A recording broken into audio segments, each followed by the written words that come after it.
Hola y bienvenidos a la cumbre inaugural de Hay House.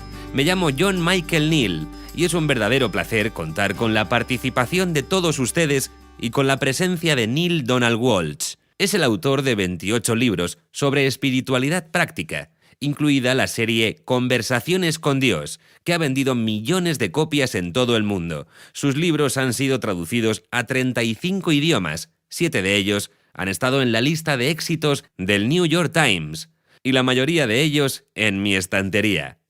Si quieren más información sobre él, pueden encontrarla en www.cwgportal.com. Bienvenido, Neale. Gracias, Michael. Es un placer estar aquí. Me gustaría que a lo largo de la próxima hora habláramos sobre algunas de las cosas que aparecen en su libro The Only Thing That Matters, Lo único que importa, en cuyo principio dice usted que el 98% de las personas del mundo gastan el 98% de su tiempo en cosas que no importan. Por eso, me gustaría que en la próxima hora nos uniéramos, aunque sea solamente de forma temporal, a ese 2%, y que habláramos de lo que sí importa. Esta es una invitación maravillosa, Michael. Ojalá pudiéramos hacerlo durante los próximos 20 años, poder hablarles de esto a todas las personas del planeta, porque creo que mi observación está muy cerca de ser correcta. Al margen de aplicar porcentajes absolutos, creo que se podría decir justamente que, sin duda, la mayoría de las personas del planeta gasta su tiempo y centra su atención en cosas que en realidad no importan. Muchos de nosotros nos damos cuenta de ello bastante tarde en la vida. Yo ahora tengo casi 70 años. Cuando hace 20 años crucé el umbral de los 50, empecé a sentir que me había pasado medio siglo de mi vida amargándome, estresándome, preocupándome por tratar de lograr metas, objetivos, ideas que tenía sobre cómo debería ser la vida y sobre qué necesitaría para ser feliz. Justo todo lo que a los 50 empecé a darme cuenta de que en realidad no importaba. A medida que me iba aproximando a los 60, tenía bastante claro que eso no importaba, y ahora, casi con 70, lo tengo tan claro que no sé cómo he podido haber pensado anteriormente de otra manera. Apartarse de las enseñanzas de nuestra cultura, que nos llegan de muchísimas maneras y modos diferentes, es un reto interesante.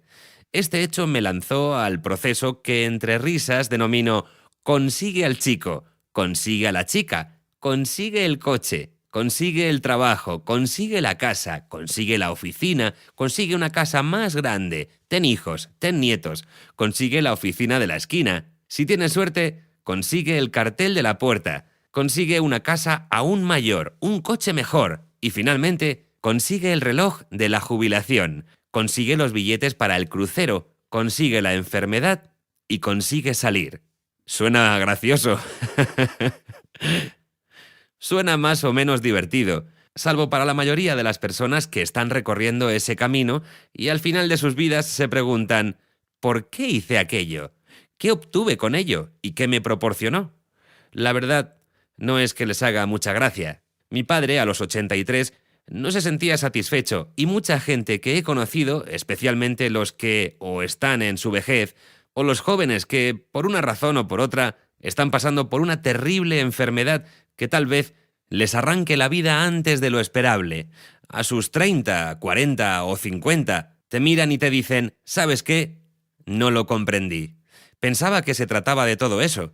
Y resulta que no tiene nada que ver con ello. Esto es importante, al menos para mí. Pero no porque sea importante significa que debamos abandonar las demás ambiciones y no prestarles atención. En otras palabras, no tenemos que dejar la diversión, no tenemos que dejar de conseguir al chico, a la chica, el coche, el trabajo, todo eso, sino que podemos lograrlo en nuestra vida de una manera mucho más fácil y por una razón mucho más maravillosa.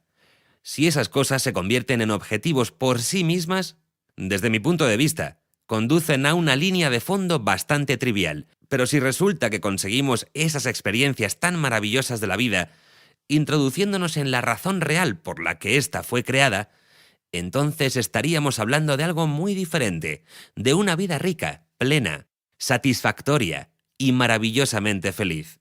Estoy seguro de que le han hecho esta pregunta al menos 100 veces desde que salió su libro, pero cuando uno escribe un libro que se titula lo único que importa, me imagino que la pregunta que más frecuente le hacen es, entonces, ¿qué es lo único que importa? Voy a decir que es vivir la agenda del alma, porque me atrevo a insinuar que la mayoría de la gente no sabe en qué consiste. Mi opinión es que eso se debe a que muy pocas fuentes nos hablan de ello. De niño, fui educado en la fe católica romana e iba a una escuela parroquial católica, donde recibía clases de monjas y de curas sobre la vida y sobre el mundo. Incluso en dicho entorno, nadie me dijo nunca cuál es la verdadera y completa agenda del alma. Me enseñaron que tenía un alma. Creo que la mayoría de las personas que creen en Dios o en la espiritualidad consideran que probablemente haya algo denominado alma. Pero más allá de ese reconocimiento de que eso a lo que llamamos alma tal vez exista, la mayoría de las personas no se hacen una idea de qué es en realidad, de cómo funciona, de qué quiere, si es que quiere algo, de cómo interactúa con el resto de nuestro ser, es decir, con nuestro cuerpo y con nuestra mente, si es que somos seres tripartitos formados por cuerpo, mente y espíritu, de cómo funciona esa interacción, de cuál es su función, de cuál es la finalidad del alma, de cómo se relaciona con el resto de nuestra experiencia en la Tierra. Muy pocas veces se da respuesta a esas preguntas. Michael, tengo que decirte que he leído mucha literatura espiritual en los últimos 15 o 20 años. Los maravillosos libros de Deepak Chopra, de Wayne Dyer, de Marianne Williamson y de todos los demás, incluso esos libros que no tienen mucho que aportar sobre la agenda del alma. Pero, ¿qué es el alma? ¿Cuál es su finalidad? ¿Cuál es su función? ¿Cómo interactuamos con ella? ¿Cómo podemos relacionarnos con ella y colaborar, si te parece bien, a medida que avanzamos en la vida? No se ha respondido todavía a esas preguntas. Y por ese motivo acabé escribiendo Lo único que importa, para responder a tu pregunta de manera concreta y directa. Mi concienciación y entendimiento me dicen que lo único que importa es la agenda del alma. A. Saber qué es la agenda del alma. B. Saber cómo lograr esa agenda. C. Comprometerse a hacerlo. Supongo que la respuesta a la siguiente pregunta es obvia, pero quiero preguntarlo de manera explícita. ¿Tengo que esperar hasta los 50 para empezar a seguir la agenda del alma? Chico, espero que no lo hagas. No, claro que no. La respuesta es bastante obvia. No, no tienes que esperar. Lo interesante es que la mayor parte de los niños saben por dentro qué es la agenda del alma, aunque no puedan expresarlo en términos en los que lo haría un adulto. A medida que entramos en la mayoría de edad joven y finalmente en esa mayoría de edad en la que ya estamos listos para levantar el vuelo, nuestra cultura nos aleja bastante de esa actividad. Y si tenemos suerte, a finales de los 20, a principios de los 30, 40 o 50, regresamos a esa agenda. Si no tenemos suerte, no llegamos allí hasta que tenemos 50 o 60. Nos despertamos un día y nos damos cuenta de que hemos gastado 35 o 40 años de nuestra vida persiguiendo las metas equivocadas. Las metas que en realidad, al fin y al cabo, no importan en absoluto. Tienes toda la razón. No hace falta que esperemos a una fecha concreta. Yo podría mencionar algunos momentos precisos de mi vida en los que me di cuenta claramente de que estaba gastando mi tiempo, tanto mental como corporalmente, aunque no se trate del camino o del llamamiento más sublimes. Me pregunto si se dio cuenta de algo concreto que fuera como una llamada de alerta a lo largo del camino, que le avisara de que se había usted alejado de este. Amigo, se ha apartado usted del camino. Te puedo poner varios ejemplos. Las llamadas de alerta en mi vida fueron las siguientes. Llamada de alerta número 1. Estaba haciendo todo lo que quería. Todo lo que quería tener. Acabé con una trayectoria profesional bastante buena y agradable. Tenía unos ingresos aceptables. Aunque no fueran realmente altos, eran más que suficiente para cubrir mis necesidades. Una pareja encantadora, hijos, todo lo que se supone que tenemos para acumular, obtener y lograr. Yo había alcanzado todo eso, y además, antes de los 50, antes incluso de los 40. La llamada de alerta en mi caso fue muy simple. Allí estaba yo, con casi 40 años, pero, por más vergüenza que me dé decirlo, Michael, por incómodo que sea, simplemente no era feliz. Me di cuenta de ello y pensé, Dios mío, tiene que haber algo más. Iba tras el anillo de oro. Mi padre me había dicho que trabajara mucho, que hiciera esto y lo otro, que ahorrara, que conociera a la chica correcta, y bla, bla, bla. Hice todas esas cosas, seguí todas las normas, o la mayoría de ellas, la mayor parte del tiempo.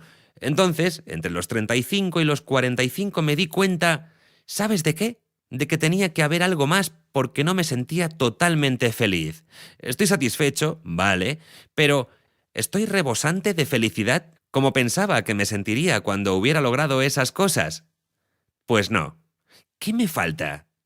Porque si eso es todo lo que hay, como dijo Peggy Lee en una canción hace 35 años, si eso es todo lo que hay, que alguien haga entrar los payasos, porque debo estar en un circo.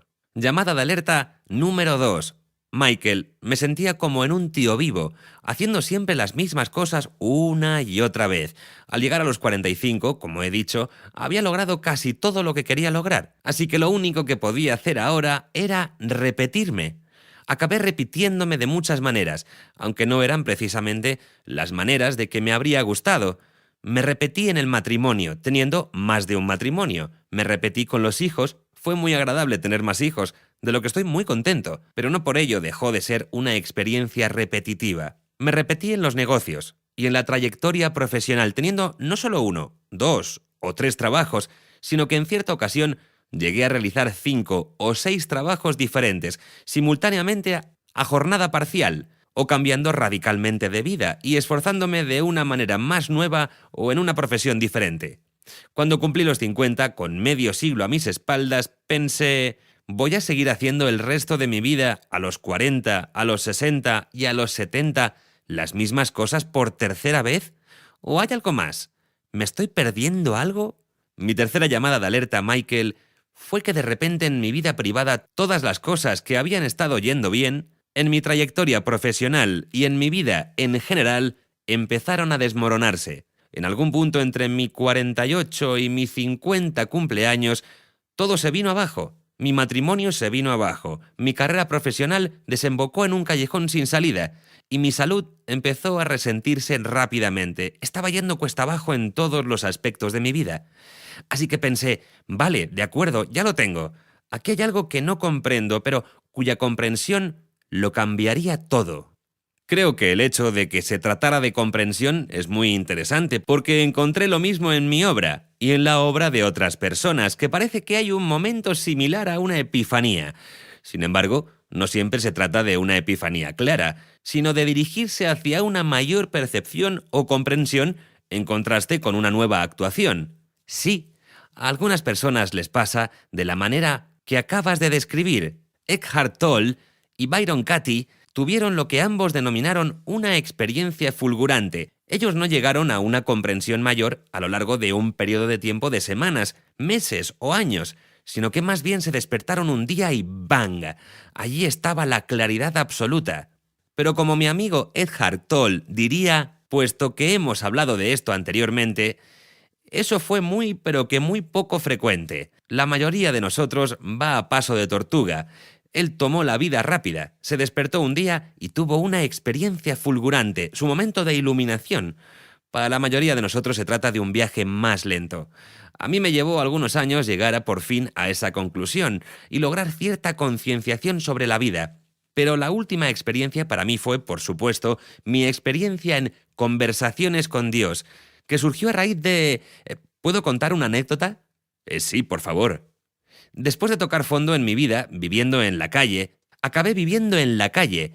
Es una historia muy larga y por eso la voy a abreviar. Tuve un accidente de coche en el que me fracturé el cuello. Un cuello fracturado no es ninguna tontería en la vida. De hecho, la mayor parte de las personas mueren a consecuencia de ello. Los que no mueren al instante, en general, se quedan parapléjicos. Yo fui una de las poquísimas excepciones. Los médicos me dijeron que el 99% de las personas que se han fracturado el cuello del modo en el que lo hice yo, una fractura de la séptima vértebra cervical, o no vive o no lleva una vida normal, se quedan parapléjicos. Yo escapé de ambas. Y esa fue una llamada de alerta. Me dije, a ver, ¿qué voy a hacer ahora los próximos 20 o 35 años de mi vida?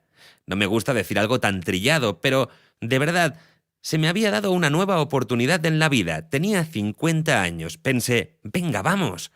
Vamos a emplear los otros 30 años bien. Regreso al mundo laboral y a mi vida. Y fue en ese momento, no antes del accidente, sino después de este, cuando me di cuenta de la total vacuidad de mi experiencia de vida. Por cierto, debo señalar que, mientras pasaba por esto, estuve viviendo en la calle durante un año, porque no podía trabajar, no podía hacer nada. Mis bienes se habían disipado y además me llevó 2 años y medio recuperarme con una terapia regular de esa fractura de cuello. Así que durante 2 años y medio, uno de los cuales lo pasé en la calle, pasé a un estado de reflexión continua, según caminaba por la calle y contemplaba. No podía tener un trabajo normal porque no podía hacer prácticamente nada con una fractura de cuello. Además, ¿quién me iba a contratar? Al entrar por la puerta habrían visto mi collarín y habrían dicho: «No, no podemos. Es usted una reclamación andante. No podemos contratarlo, lo siento».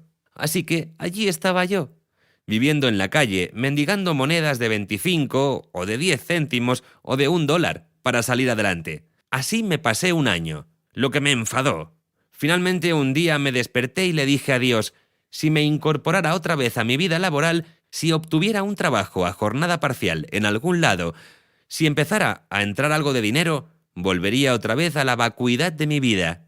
Me desperté y le dije a Dios: vale, ya está bien, se acabó. O me das algunas respuestas ahora sobre el verdadero propósito y el significado de la vida y de qué significa todo esto, o lo dejo, simplemente lo dejo. Ya no quiero seguir jugando, no tiene gracia. Ya no quiero jugar más. Fue entonces cuando empecé a tener mis conversaciones con Dios, las cuales, afortunadamente, puse por escrito. Al principio del proceso pensé que era simplemente como llevar mi propio diario, como hablar conmigo mismo, pero por escrito. Pero después me di cuenta de que la información que estaba recibiendo desde el yo procedía de lo que hoy denominaría yo superior, con Y mayúscula. Es decir, venían cosas a través de mí y hacia mí sobre las que nunca antes había pensado, que no había leído en ninguna parte, sobre las que nunca a nadie le había oído hablar. Y lo que es más, que encima contradecían todo lo que había leído, oído y hablado. Por ejemplo, una declaración: los 10 mandamientos no existen. Tienes que saber que cuando se me reveló dicha declaración, que no existen los 10 mandamientos, lo cual era algo sobre lo que no solo yo no había leído, sino que violaba y contradecía todo lo que había leído y oído con anterioridad, o que me habían enseñado y había experimentado, pensé: ¿de dónde viene esto?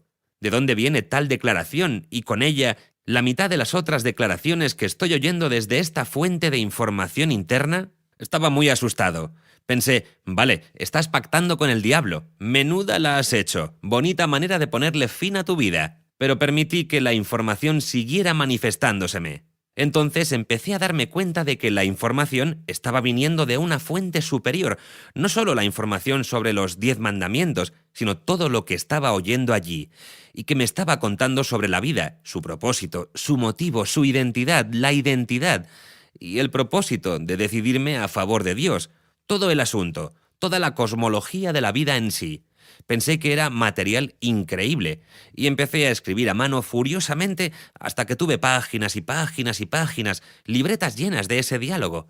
En ese punto, por cierto, en el diálogo me dijo: un día esto será un libro. Ahora tienes que saber, Michael, que cuando recibí esta información me dije a mí mismo: sí, claro, tú y 100 personas más van a enviar tus divagaciones mentales de medianoche a un editor que va a decir: ¡parad las prensas! ¡Tenemos que sacar esto de inmediato! ¡Este chico habla con Dios! A primera vista era absurdo, ridículo. Se lo envié a una editorial, lo pasé al ordenador, contraté a un taquígrafo para que lo pasara a un programa y se lo envié a una editorial para hacer la prueba. Esta información se podía comprobar y quería hacerlo. El resto de lo que estaba obteniendo de esto era totalmente conceptual, teórico, pero aquí nos encontrábamos ante una realidad evidente. Un día esto será un libro. Bien, o sí, o no. Así que me dije que era una manera de comprobar la veracidad de toda esta información. Le envié lo que yo sabía que a otra persona le parecería que era un manuscrito totalmente absurdo de un tipo que se imagina que habla con Dios, pero no como una obra de ficción. Como una obra de ficción habría tenido un pase. Cuando lo recibió, el editor me llamó y me preguntó si era una obra de ficción. Yo le respondí que no lo era. A lo que él dijo: pues entonces, una de dos, o tengo que dejar en suspenso mis creencias para publicarlo, o lo tiro a la basura. Ante eso yo le respondí que hiciera lo que considerara correcto. Decidió publicarlo. No me gusta ser trivial, pero el resto, como se dice, es la historia de edición. Iba a decir que no es trivial, es verdad. Ha vendido millones de ejemplares en 37 idiomas y millones de personas en todo el mundo han empezado a decir: vaya, me veo reflejado en él. He tenido esos mismos sentimientos. Aquí tienes en pocas palabras todo el proceso. Me habías hecho una primera pregunta: ¿cuáles fueron las llamadas de alerta que se me dieron? Esas fueron. Y sospecho que la mayoría de la gente ha tenido llamadas similares.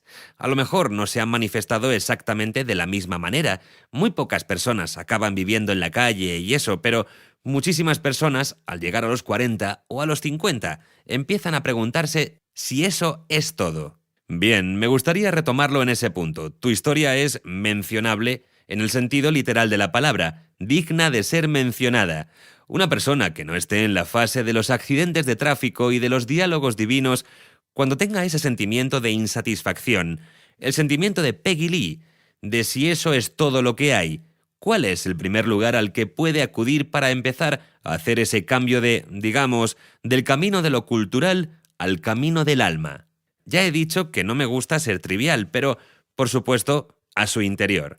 El primer lugar al que puede y debería, quiero utilizar esta palabra, acudir es a su interior, es decir, dejar de hacer todo lo que esté haciendo. No quiero decir que deje su trabajo o que ponga fin a su carrera profesional. Lo que quiero decir es que una tarde, una noche o un fin de semana se retire, que se tome 1 o 2 semanas. ¿Cómo se llaman esas cosas en las que se adentra uno en la naturaleza y se sienta en una tienda de campaña en la naturaleza durante 10 días? Yo lo llamo vacaciones, pero sé a qué se refiere.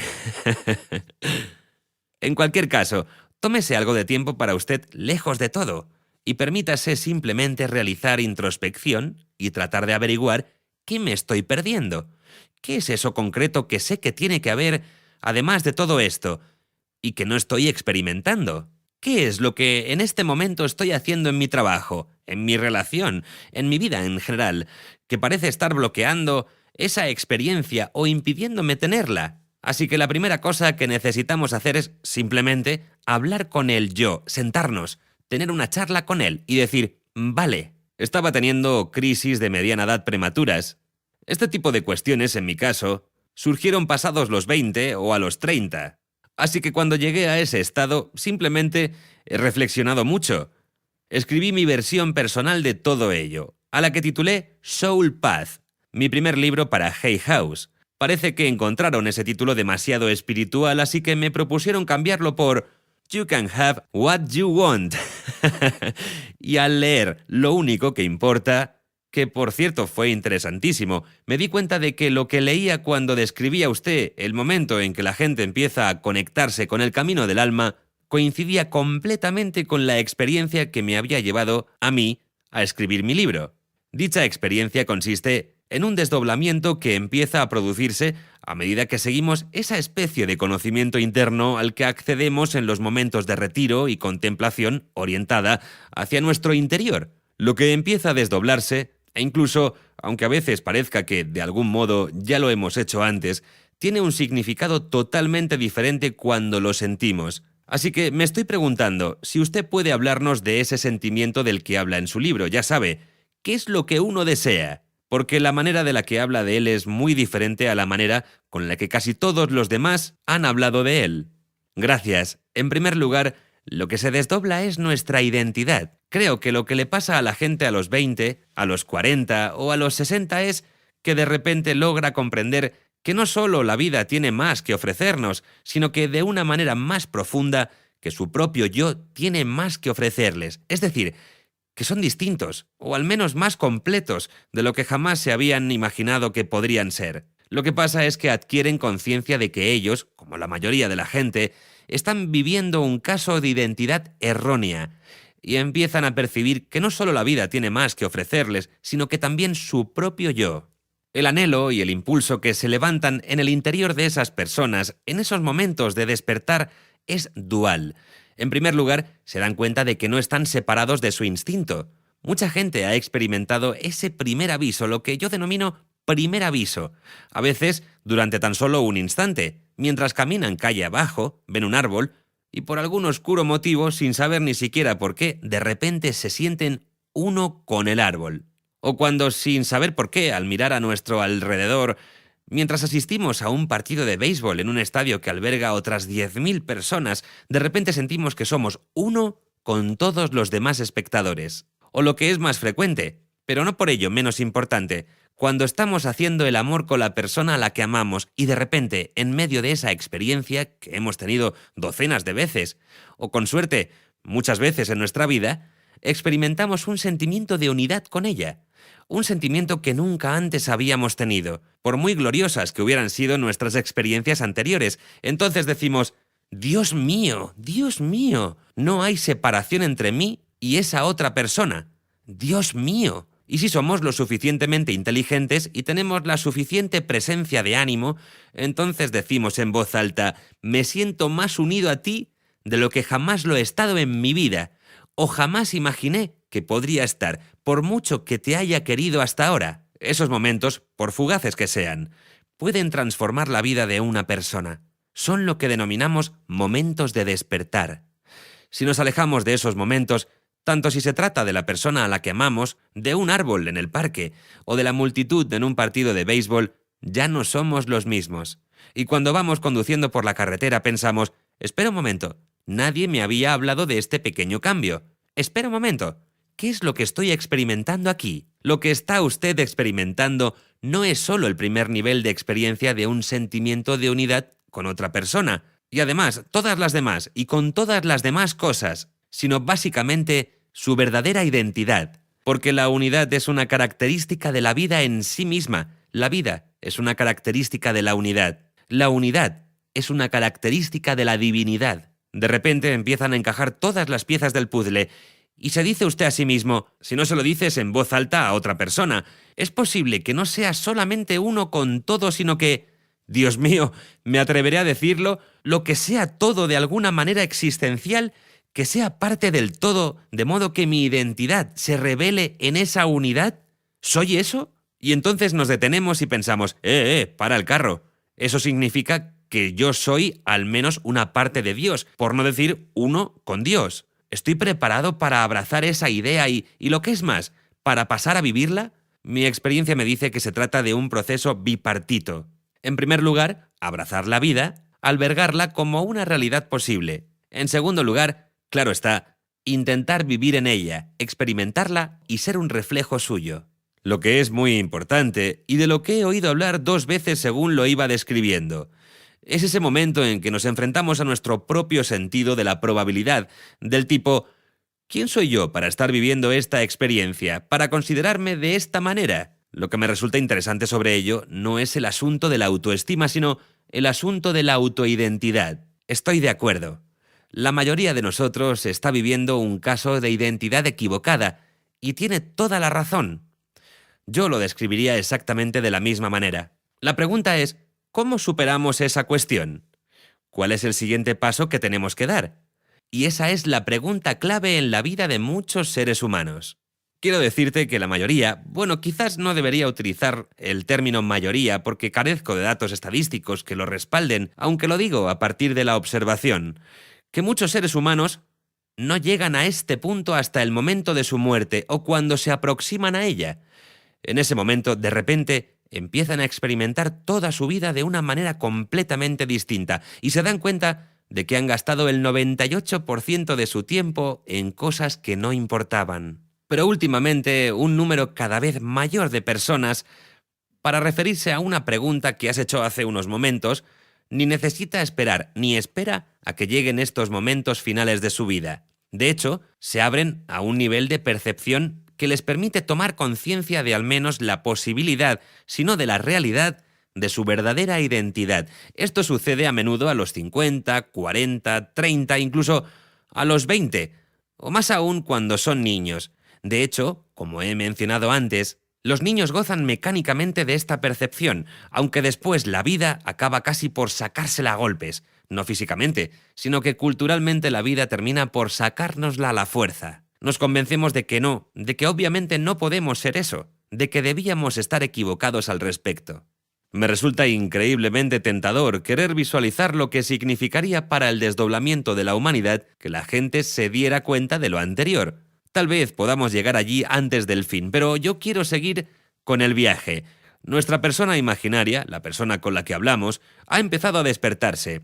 Nos hemos dado cuenta de que el juego al que estamos jugando no puede ser el único juego de la ciudad. Nos hemos adentrado y hemos empezado a tener la sensación de ser parte de un todo mayor, o tal vez incluso de estar hechos de ese todo mayor. Te voy a decir cómo se presenta sin avisar. Si nos aparece de las siguientes maneras. Has ido a pescar al antiguo estanque al que llevas yendo desde que tenías 10 años. Estás en la barca, has puesto el anzuelo, tienes una lata con gusanos que compraste en la tienda de cebos, y cuando vas a poner un gusano, como cebo en el anzuelo, de repente simplemente no puedes. Lo ves retorcerse y no puedes hacerlo. O a lo mejor no estás usando cebo vivo, sino artificial. Has pescado uno grande. Estoy describiendo experiencias que he tenido en la vida. Y lo has metido en la barca. Se trata de un lucio del norte de aproximadamente 23 libras. Yo he pescado uno así en Canadá. Así que está el enorme pez, que es realmente grande, aleteando en la barca. Pero entonces te das cuenta de que no puedes hacerlo. Así que vuelves a echarlo al agua. Tu compañero de pesca te dice, ¿te has vuelto loco? Y tú le respondes, no me he vuelto loco. Simplemente me he dado cuenta de que no puedo hacerle esto a otro ser vivo. He llegado al punto de no poder matar una araña. Cuando una araña se pasea por la encimera o por otro sitio, mi mujer se pone a gritar, ¡ah, una araña, mátala! Entonces yo le digo, tranquila, que todo el mundo se tranquilice. Voy a coger un vaso de plástico o lo que encuentre, a meter la araña dentro y a sacarla fuera de casa para liberarla con cariño. Mi mujer se queda mirando y me dice que soy un tipo interesante. Y entonces yo le respondo que ya no podría hacerle a la araña más daño del que podría hacerle a ella o a mí mismo. Creo que si todo eso tiene tanta fuerza, es porque es muy diferente a cuando alguien lo hace por principios, por identidad o por orgullo. Lo que está usted describiendo parte del reconocimiento. Totalmente. Antes me lo haría a mí mismo que hacérselo a la araña, al pez o al gusano. Exactamente. Empezamos a identificarnos y por eso sé que lo que voy a decir va a sonar superficial, pero en mi caso es la verdad. Nos sentimos heridos al ver que están talando un árbol. Dejé de traer árboles de Navidad a mi casa hace 15 años. Ya no podía hacerlo. Simplemente dije que no. Fabrican árboles artificiales tan bonitos como los reales. No voy a meter un árbol de verdad en mi casa para verlo marchitarse y morir delante de mis narices. Simplemente no voy a hacerlo. No se trata de una cuestión moral. Moralmente no está mal, tienes toda la razón. La moral no tiene nada que ver con eso. Se trata de una cuestión relacionada con la experiencia. Yo no elijo experimentar eso, y mucho menos ser su causa, gracias. Voy a solucionar aquí la cuestión de las etapas. Si esa primera etapa es un tipo de despertar ante el hecho de que he sido parte de ese 98%, si la segunda parte es comenzar a conectar con ese desdoblamiento del verdadero yo, ¿cuáles son las siguientes? He comenzado a hacerme una idea, he comenzado a ver que las cosas son diferentes. Experimento la vida ahora con un sentimiento de conectividad que nunca antes había experimentado. Experimento a mi pareja con esa sensación de conectividad. Entonces, ¿cómo debo vivir? ¿Cómo continúo a partir de ese punto? No hay ningún cambio. No hay una respuesta a tu pregunta que sea la misma para todo el que me la haga. Eso empezaría a parecerse a una religión. Una autoridad muy fiable me ha dicho que, en primer lugar, no hay ningún cambio. Gracias, Michael, por hacer la pregunta. Que diga que tenemos que hacer esas 10 cosas. Si lo hubiera, después lo llamaríamos credo, dogma, doctrina, y en unos pocos años incluso podríamos llamarlo religión. Que si hacemos esas 15 cosas vamos al cielo, que si hacemos esas 20 cosas evolucionamos, nos iluminamos o llegamos a donde quiera que pensemos que nos va a llevar el camino. Sé de buena fe que, de hecho, la búsqueda de un camino concreto, ese conjunto de cosas concretas que deberíamos estar haciendo o que sería mejor que hiciéramos para lograr lo que queremos lograr, iluminación, nirvana, lo que sea, no existe. La respuesta a la pregunta, por tanto, después de esa experiencia que acabamos de describir sobre nuestra verdadera identidad o de una noción superficial de ella, esa comprensión de nuestra verdadera identidad es que, de hecho, harás lo que quieras hacer. Es decir, decidirás internamente qué te parece esa experiencia. Es como cuando tenía 7 años y estaba en el parque. Había un gamberro allí que solía acercarse, esta es una historia real, y zarandearme un poco en el parque. Yo alzaba la voz y le decía: ¡para! ¡No es justo! ¡No puedes hacer eso! Y este pequeño acosador se me acercaba y me decía: ¡vaya! ¿Qué te parece esto? ¿Qué te parece esto? ¿Sabes qué? En cierto sentido, metafóricamente, la vida nos dice, cuando llegamos a esa situación en la que nos damos cuenta de nuestra verdadera identidad: vale, ¿qué te parece esto? Por eso, no hay respuesta alguna que pueda darte, Michael. No existe esa respuesta talla única. Puedo decirte lo que decidí. Decidí que, si esa era una sensación inicial de mi verdadera identidad, quería explorarla. De repente había llegado a una nueva frontera, a una nueva razón para vivir. Me dio una raison d'être, como deliciosamente dicen los franceses, totalmente nueva, una razón de ser que trascendía y hacía pequeñas todas las cosas que había estado utilizando con mi razón de ser anterior. Consigue al chico, consigue a la chica, consigue el coche, consigue el trabajo, consigue la casa, consigue la oficina de la esquina, etc. Pero ahora tenía una verdadera razón de vida y de ser. Y esa razón es mi propio idioma. Era la realización personal, realizarse a uno mismo, no solo metafóricamente, no solo conceptualmente, sino de hecho a través de la experiencia. Quería experimentar lo que había llegado a saber que era yo mismo. Me ha encantado su no respuesta a mi última pregunta, así que estaré igualmente satisfecho con una no respuesta para esto. Y es que, del modo en que lo está usted describiendo, se me ha ocurrido una metáfora, aunque es posible que sea totalmente imprecisa. Sería algo como que no hay mapa, pero es posible que haya brújula. Me gusta, es una metáfora fantástica. Sí, no solo no hay mapa, sino que existen tanto la brújula como el destino. Algo que pensaba que ibas a incluir. Hay una brújula y un destino, los hay, pero no hay mapa. No hay ninguna manera de llegar allí. Me estoy acordando de la historia de dos tipos que estaban escalando una montaña. Uno por la cara norte y otro por la cara sur. Se iban acercando cada vez más a la cumbre. Se acercaban y se acercaban, hasta que estuvieron tan cerca de la cumbre que casi podían alcanzar el otro lado, aunque no completamente, y cogerse de la mano. Así que de repente, así de cerca de la cumbre estaban en este cuento. El chico de la cara norte le dice al chico de la cara sur: ¿qué estás haciendo? No puedes llegar a la cumbre de la montaña, te vas a morir de frío. ¿Qué estás haciendo? Sentado ahí con pantalones cortos y una camisa de manga corta. ¡Venga, hombre! Y el chico de la cara sur le dijo al otro: no sé qué te piensas que estás haciendo. Toda esa vestimenta, las botas, el abrigo, la capucha, el conjunto, nunca llegarás. El peso de tu equipamiento va a tirar de ti hacia abajo. Está claro que ambos llegaron a la cima. Ambos se quedaron de pie en la cima y se dieron cuenta de que no había ninguna manera concreta para llegar allí, que el objetivo era el mismo. Así que lo que estoy insinuando es que tanto tú como yo nos dirigimos a la cumbre de la montaña y que tienes razón, que no hay ninguna manera concreta de llegar. Pero sí existe una brújula y marca hacia arriba. Claro, la cumbre de la montaña está arriba. Para entendernos, la brújula de la vida es el amor, que nos hace saber que nos estamos moviendo en la dirección correcta, independientemente de cuál sea el camino que elijamos. La cara norte, la cara sur, la cara este, la oeste o cualquier otro camino intermedio, independientemente de cuál sea la religión que profesemos, independientemente de cuáles sean las creencias con las que hayamos elegido vivir o cuál sea el camino que seleccionemos, empezamos a darnos cuenta, no obstante, de que hay una brújula. Me encanta que hayas elegido esa palabra. Y la brújula es el amor. El amor es un sentimiento, y es un sentimiento que podemos identificar, que todos podemos identificar. Lo conocemos cuando lo recibimos y lo conocemos cuando lo damos. Así que, por tanto, lo conocemos cuando sentimos que viene hacia nosotros o a través de nosotros. Conocemos ese sentimiento.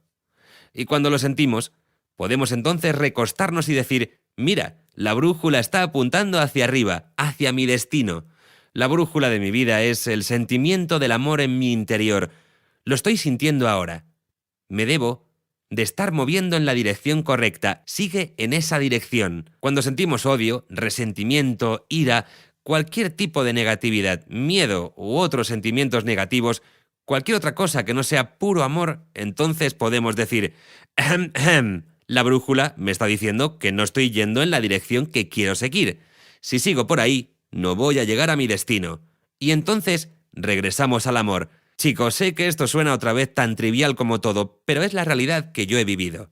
Por si te sirve de algo, eso para mí está muy lejos de ser trivial, porque básicamente es tan útil que trasciende cualquier otra categoría en que se pudiera incluir. En otras palabras, a la gente le da igual cómo suene, si pueden utilizarlo para tener una experiencia de vida mucho más rica y profunda. Las conversaciones con Dios me dijeron que los sentimientos son la lengua del alma, y el sentimiento máximo es el amor.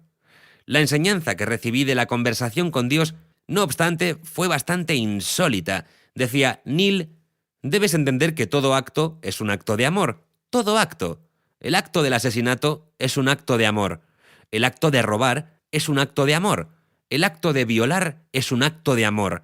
Todo acto es un acto de amor, incluidos los actos que diríamos que son actos llenos de odio o de violencia. Todos los actos son actos de amor, solo que mal dirigidos, y el amor es mal interpretado, pero amor no obstante. Le interrogué a Dios sobre ello, le pedí que me ayudara a entenderlo y él me dijo que le preguntara lo que quisiera. Entonces pregunté, ¿cómo puede ser un acto de amor robarle a alguien sus posesiones? Dios me respondió, es muy sencillo. Obviamente, esa persona quiere lo que quiere y piensa que robarlo es la única manera de conseguirlo. Por lo tanto, no es que no tenga capacidad de amar. Lo que ocurre es que no ha entendido la manera de amar mejor. Piensa que robar es la mejor manera de conseguir lo que quiere. Lo mismo sucede con los otros actos violentos, incluso la guerra o la violencia de una persona contra otra. ¿Lo ves? Nadie hace nada inapropiado según su concepción del mundo.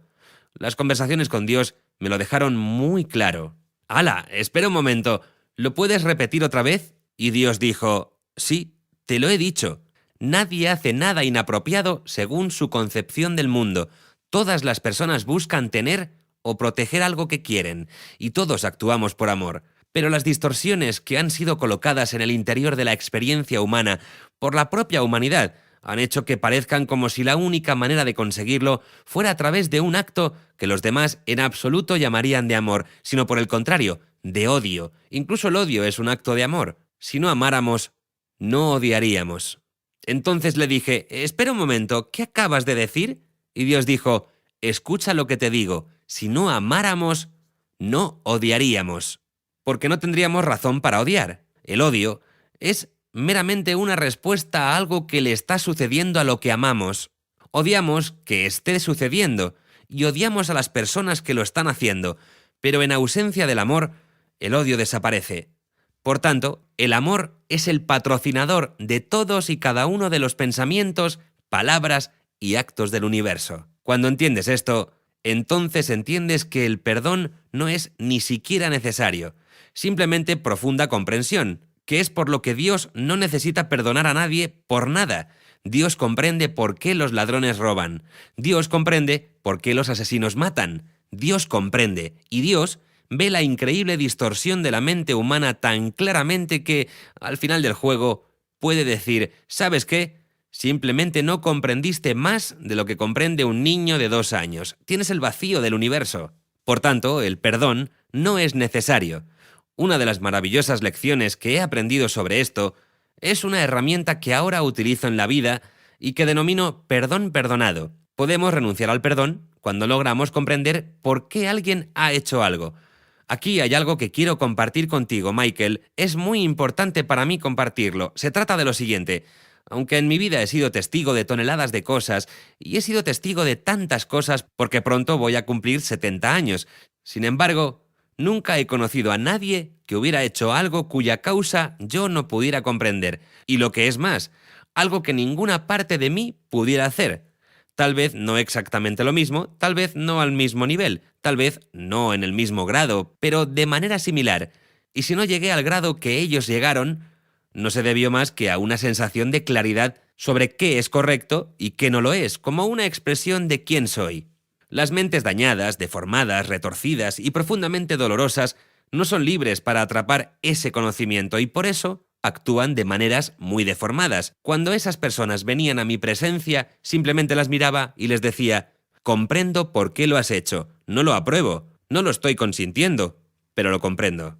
Y creo que Dios todavía más. Dios no solo dice, te comprendo, te amo, ven aquí.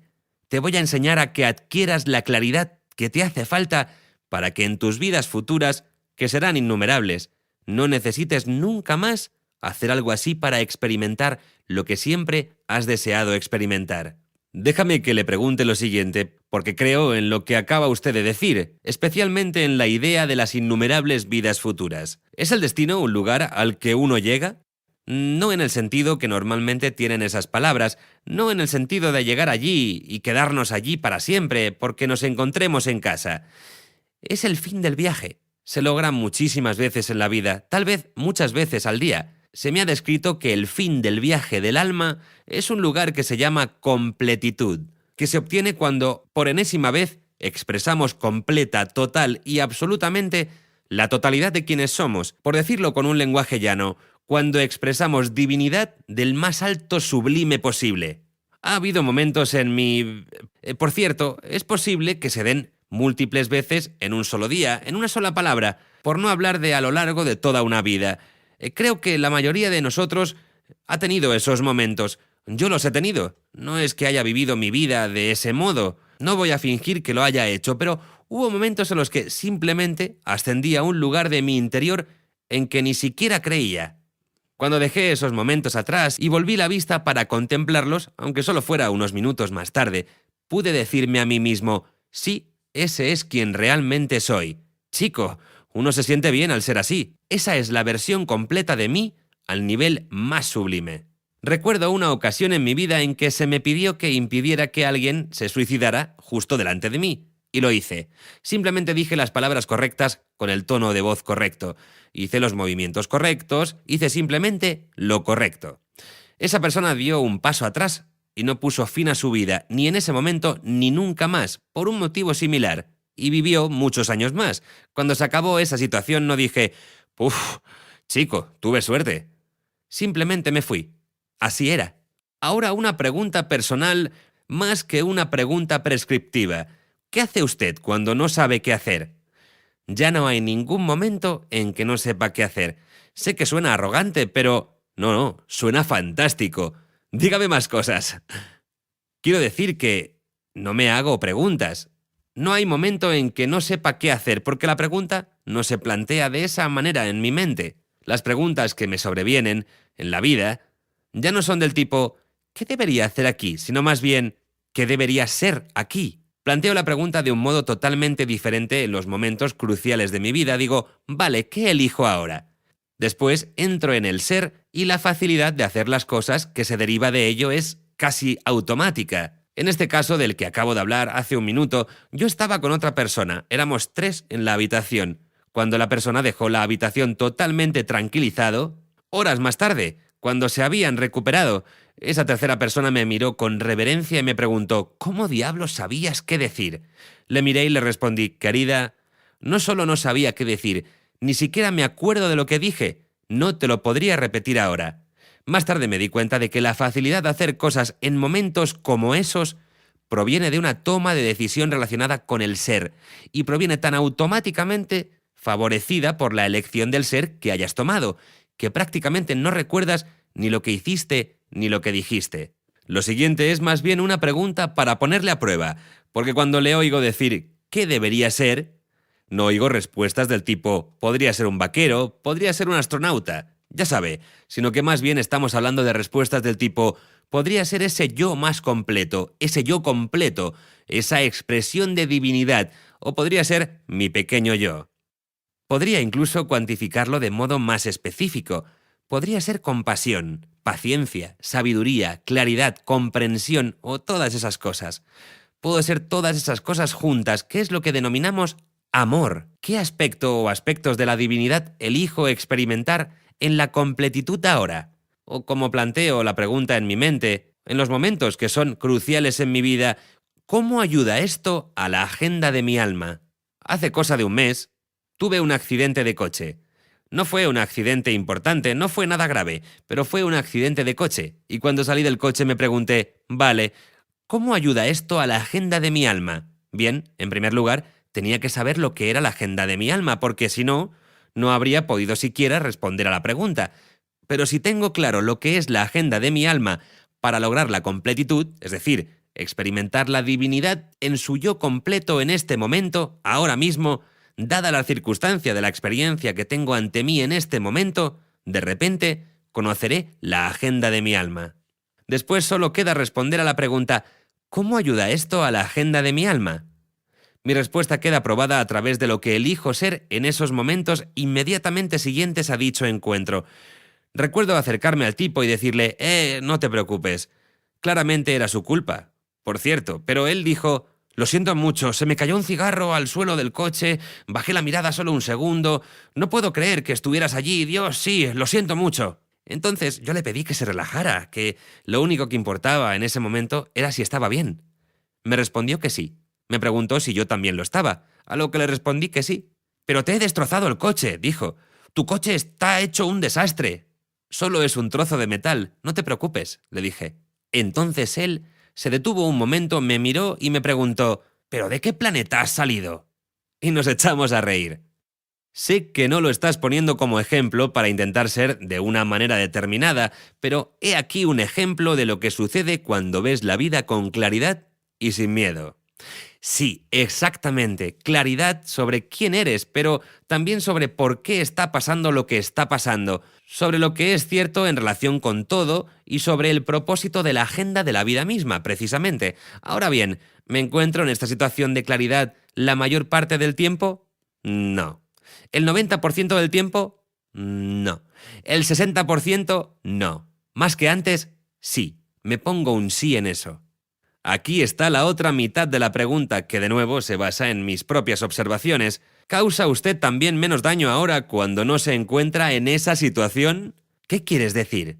Bueno, una de las cosas que me he dado cuenta en mi propio viaje, a medida que he ido adquiriendo mayor comprensión, en cierto modo similar a la suya, es que no vivimos en ese lugar todo el tiempo, sino que lo visitamos, que logramos atisbarlo más y más, y logramos pasar un poco más de tiempo ahí. Ese es el título de tu próximo libro. Getting to Visit. Visitar. Parte de mi experiencia es que eso me aporta un poquito más de conocimiento para que, cuando no me encuentre en ese lugar, sea menos propenso a fastidiar las cosas de lo que era en el pasado. Me alegra saber que esa es tu experiencia, la cual, vista aquí, podría también ser la mía. Tal y como la miro, la vida, creo que ésta evoluciona para resolverse a sí misma automáticamente en el propio proceso de la vida, y sin lo que definiríamos como daño. Es decir, la vida se resuelve a sí misma en su propio proceso cuando sé en qué consiste este, por qué existe y cómo funciona. Después me uno tanto a dicho proceso que, para usar tus palabras, sí, hago menos daño. Me encuentro a mí mismo simplemente desplazándome por el mundo de una manera más amable, más educada conmigo mismo y con otros, pero diría que primero conmigo mismo. Fui muy duro conmigo mismo en mis 20, 30, 40 y 50, ni siquiera me gustaban muchos aspectos. Hoy día soy más amable y más educado conmigo mismo, y me doy cuenta de que eso también es cierto en mis interacciones con los demás. Neil, ahora que nos aproximamos al fin de nuestro tiempo juntos, déjeme hacerle una pregunta más sobre el panorama general. No es algo que sepa a ciencia cierta, pero tengo la impresión de que usted puede imaginarse o le han informado de cómo sería que la gente despertara del modo que nos ha explicado, que comenzara a vivir la agenda de su alma desde el punto de vista de lo que en un futuro pase en el planeta. ¿Cómo compartirlo con nosotros? Aunque sea solo su expresión al respecto. En primer lugar, creo que se reorganizarían de modo distinto, que vivirían por todo tipo de razones diferentes, es decir, harían las mismas cosas que hacen ahora, pero por otros motivos. Déjame que te ponga un ejemplo fácil. Es un ejemplo que creo que he puesto en uno de los libros y que, una vez más, procede de la vida real. Mi mujer va a pasar el fin de semana fuera de casa porque se ha ido a hacer unos recados. La cocina está realmente hecha un desastre. Uno de esos días en los que la noche anterior